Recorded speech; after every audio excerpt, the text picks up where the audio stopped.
Karur voice TV நேயர்களுக்கு அனைவருக்கும் அடியேன் வாழ்த்துக்கள். இப்போ தை மாதம் பிறந்துட்டாவே இந்த கொங்கு பெல்ட்டு, அதாவது திருச்சியிலிருந்து கோயம்புத்தூர் லைன் ஃபுல்லாக எல்லா மனிதர்களுக்கும் தெரியும். முக்கியமாக வயதானவர்களுக்கு கண்டிப்பாக ஃபாலோ பண்ணிட்டு இருக்கிற விஷயம் இந்த வீட்டு சாமி கும்பிட்றது அப்படின்னா ஃபாலோ பண்ணுவாங்க. அதாவது நம்மள முன்னோர்கள் இறந்தவங்களுக்கு அந்த திதி தர்ப்பணம் கொடுக்கறது பொதுவாக மகாலயபட்சமான ஆடி அமாவாசை, தை அமாவாசை, புரட்டாசி அமாவாசையில் திதி கொடுப்பாங்க. சில பேருக்கெல்லாம் இந்த திதி தர்ப்பணம் கொடுக்கறதெல்லாம் பழக்கமே இருக்காது. ஆனால் அவங்க ஃபாலோ பண்ணிட்டு இருக்கிற விஷயம் ஒன்று என்ன தெரியுமா? தை மாதம் தை 1ஆம் தேதியே சில பேர் பெரியவங்களுக்கு படையல் போட்டு சாமி போடுவாங்க. வேட்டி சேலை இதெல்லாம் எடுத்து வச்சு நான்வெஜ் செய்கிறவங்க இடத்துல நான்வெஜ் செய்வாங்க, இல்லைன்னா வெஜிடேரியன் செய்கிற இடத்துல வெஜிடேரியன் செய்வாங்க. ஆனால் புடவை கும்பிட்றதுன்னு அதுக்கு பேர். அந்த மாதிரி சாமி கும்பிடுவாங்க தை மாதம் 1ஆம் தேதி. சில இடத்துல தை மாதம் 2ஆம் தேதி, இல்லைன்னா தை மாதத்தில் ஒரு நல்ல நாள் பார்த்து கும்பிடுவாங்க. ஆனால் தை மாதத்தில் இதை செய்வாங்க.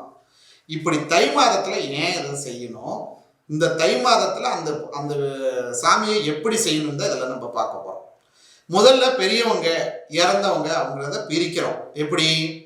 கல்யாணம் ஆகாமல் ஒரு பெண் இறந்துட்டால், அது பிறந்து 5 நிமிஷத்தில் இறந்தாலும் சரி, கல்யாணத்துக்கு நாள் இறந்தாலும் சரி, அந்த பெண்ணை கன்னி தெய்வம் அப்படின்னு நம்ம சொல்லுவோம். புடவை கும்புறது, புடவைக்காரி அப்படிலாம் கூட சில பேர்த்துல சொல்லுவாங்க. இது கன்னி தெய்வம்.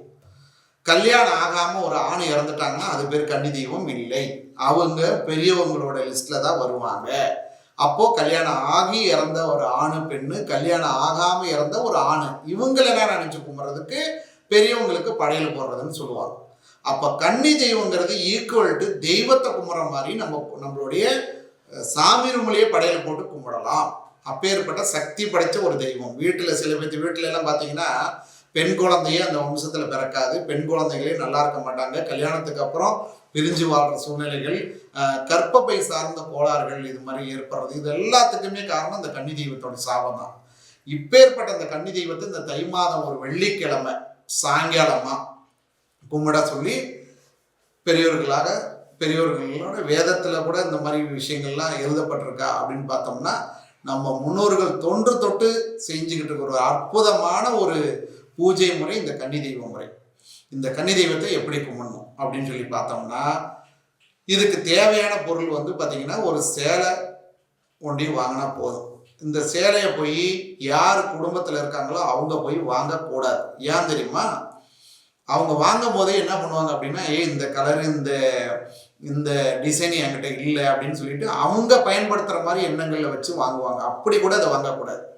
யாரோ ஒருத்தவங்கிட்ட சொல்லி பணம் கொடுத்து வாங்கிட்டு வர சொல்லணும். அப்படி வாங்கணும். அதில் என்ன கலர்னா மஞ்சள் இல்லைன்னா சிகப்பு, இந்த 2 கலரில் தான் பூ போட்டது எந்த மாதிரி இருந்துக்கலாம் இந்த மாதிரி வாங்கிக்கணும். வாங்கி அந்த இதை நினச்சி ஒரு மடித்து வச்சு, ஒரு இல்லைன்னா சுற்றி ஒரு மாதிரி இது மாதிரி வச்சு சேலை கட்டுற மாதிரி சுற்றி வச்சு பூஜை ரூமில் வச்சு, அதுக்கு மேலே காதோல கருகமணி வச்சு, சைடில் 2 இளநீ ஓப்பன் பண்ணி வைக்கணும், 2 குத்து விளக்கு ஏற்றி வைக்கணும். சாப்பாடுன்னு செய்யும் பொழுது சாப்பாடு, சாம்பார், ரசம், பொரியல் எல்லாமே செய்யலாம். அதையும் ஒரு இலையில போட்டுடணும். எக்ஸ்ட்ரா இன்னொரு படையல் வைக்கணும். அது என்ன அப்படின்னா, படையல்னா ஒரே இலை தான், அந்த இலையில எக்ஸ்ட்ரா ஒன்று வைக்கணும். அது என்னன்னா தயிர் சாதத்தை உப்பு போடாமல் வைக்கணும்.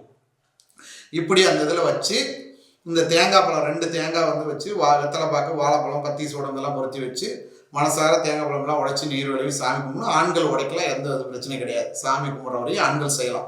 அந்த சாப்பாடை எடுத்து சாப்பிட்றது பெண்களை தவிர்த்து வேற யாருமே தொட்டு சாப்பிடக்கூடாது. அதுதான் முக்கியமானது. அந்த பெண்கள் தான் அந்த படையல் இலையை சாப்பிடணும், ஒரே படையல் தான் போடணும். இது ஒரு பாயிண்ட். சில சமுதாயத்தில் இதை ஏற்றுக்கிறதும் ஏற்றுக்காதும் உங்களோட விஷயம். இங்கிட்டு நான்வெஜ் செய்வாங்க, இந்த சைடு பார்த்தீங்கன்னா வெஜிடேரியனில் செஞ்சு அதை மூடி வச்சு போட்டு இங்கிட்டு நான்வெஜ் செய்கிறாங்க. இது தவறான செயல். அந்த காலத்தில் ஏன் செஞ்சாங்கன்னா, அந்த காலத்தில் எல்லாரும் பூர்வீகத்தில் இருந்தாங்க. பூர்வீகத்தில் இருக்கும் பொழுது அந்த சாமியை ஏற்றுக்கிச்சு எல்லாமே பண்ணிக்கிட்டாங்க. இது ஒரு பாயிண்ட்டு.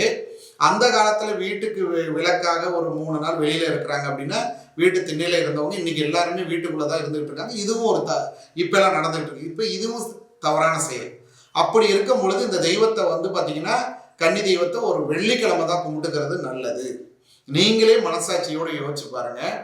இது கன்னி தெய்வம், இது ஒரு சுத்தபத்தமான சாமி அப்படிங்கிறதுனால தான் சுத்த படையல் போட்டு ஒரு பணியாரம் சுட்டு கொடுக்குறது, ஒரு பொங்கல் வச்சு பண்ணுறது அப்படின்னு நீங்களே செய்கிறீங்க.